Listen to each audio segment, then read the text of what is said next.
Bakit minadali kung hindi kaagad ipatutupad? Ito ang tanong ng ilang senador sa kasasabatas lang na emergency powers ng Pangulo sa excise tax. Nasa Senado ngayon si Gasi Sari para sa balitang yan. Gasi. Sa April 12 o 13 pa umano, pinakamaagang petsa na maaaring masuspende ang excise tax sa gasolina at diesel ay kay Finance Undersecretary Carlo Adriano. Sinabi ni Adriano sa pagdinig ng Senate Protect Committee na bagamat lumagpas na sa $80 kada bariles ang average na presyo ng krudo sa isang buwan, ay hindi pa ito agad na maipatutupad.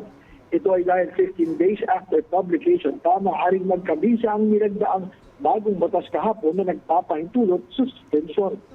Inirmahan naman ito sa Senado sapagkat nila pinamadali ang mga panukala para dito. Ngunit hindi pa pala ito agad may patutupad. Samantala, ikinabahala ni Senator Wing Gatchalian sa pagdinig ang pahayag ng mga ahensya ng pamahalaan na wala wanong katiyakan sa supply. After hearing all of the comments, ang narinig ko is uncertainty. No? After April, after May, and it's quite concerning because you cannot run a country with uncertainty of fuel supply.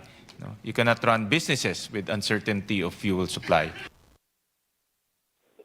Patuloy namang inaalam sa Senado ang iba pang paraan upang matugunan ng krisis. Para naman kay Senator Bam Aquino ang problema sa presyo ng langis ay hindi agad na matutundukan sakaling matapos ang tensyon sa gitna silangan. Sa palagi ko po, hindi naman to one time eh. Ang expectation natin, this will last 3 to 6 months or more. Kahit matigil yung gera tomorrow, bukas, yung taas ng presyo nandyan pa rin yan ng ilang buwan eh. So kailangan natin silang matulungan.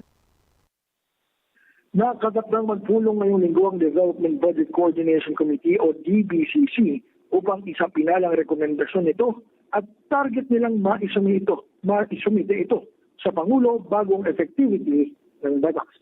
Wala rito sa Senado. Ako, si Gasi Sari, PHTV News. Maraming salamat sa iyo, Gasi Sarip.